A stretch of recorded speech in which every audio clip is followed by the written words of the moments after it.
What if I told you that sometimes we give up because our brain has learned to give up? Sounds crazy, right? Like, what do you mean, learned? Did I sit in a class on how to give up 101? But this isn't just some cool-sounding phrase for your Instagram bio. This is a scientific fact. And the story of its discovery didn't start in some fancy research center, but in an old lab with dogs that were getting electric shocks. And a single question asked back then changed absolutely everything about how we understand motivation. Let's jump back to 1967. A young and ambitious psychologist, Martin Seligman, decides to conduct, well, let's just say, not the most humane experiment by today's standards. He takes some dogs and divides them into 3 groups. Group number 1. These guys could turn off the shock just by nudging a panel with their nose. Easy! They figured it out fast and were living the good life. Group number 2. They got the exact same shock, but they couldn't do anything about it. Nothing. Total chaos. No logic, no hope. But the most disturbing part came later. Seligman put all the dogs into a new pen. This pen had a low barrier that any dog could easily jump over to get to safety. The dogs from the first group, remember them? The smart ones? As soon as they saw the barrier, they were like, boop, and jumped right over. But the dogs from the second group, the ones who had suffered, they just lay down on the floor and whimpered, taking shock after shock. They didn't even try. Why? What the hell broke inside them? This broken mechanism, which Seligman called learned helplessness, exists in all of us. Yep, you and me.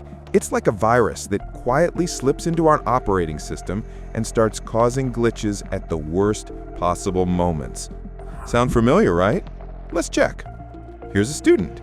He failed a couple of stupid math tests. Now what?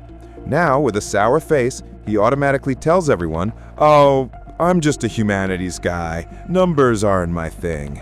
He doesn't try to get it anymore. Why bother? He's already labeled himself. Or how about a guy or girl who dreams of making it big in the streaming world? They start a few streams, see 5 people watching, including their mom and their cat, and that's it. The channel is abandoned. And a thought is pounding in their head, this isn't for me. I don't have the talent. And what about relationships? 1 or 2 bad dates, and a person builds a fortress around themselves with a do not enter sign. They decide that there are no normal people left, or even worse, there's definitely something wrong with me. Every time the script is painfully familiar. First, a failure, then the thought, I can't do anything about this, and the result is we give up. But here's the most interesting part. It's not about the failure itself, not at all. Millions of people fail every day, but for some reason, not all of them turn into those dogs from the experiment. It's about the story we tell ourselves after we fail. Psychologists, after digging into this, found that 3 particularly toxic thoughts lead to learned helplessness. The 3 Ps, remember them. The first P is personalization. This is when you think, it's all because of me, I am the problem. We take all the blame, completely ignoring that maybe the weather was bad or the examiner was having a rough day. The second P is permanence. This is the thought, it's always going to be this way. We take a single failure and stretch it out over our entire timeline, like a never-ending piece of gum. And the third P is pervasiveness, or in scientific terms, generality. This is when you think, this failure will ruin everything.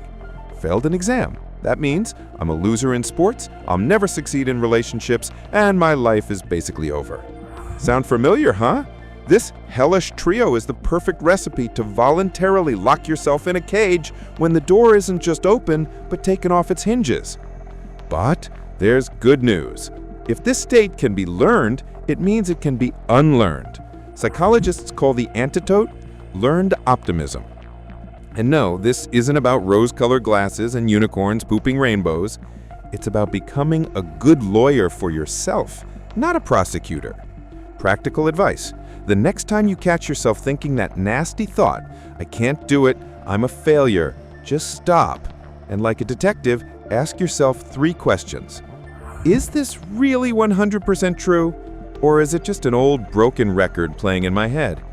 Is it really all my fault? Or maybe there were other factors. The stars weren't aligned after all. And so what? Does this one failure mean I can never, for the rest of my life, succeed? Remember, learned helplessness is not a sentence, it's a program. An old, buggy, poorly written program in our brain. The only question is, are you ready to grab the keyboard and become the programmer of your own reality? Or will you let this bug keep running your entire life?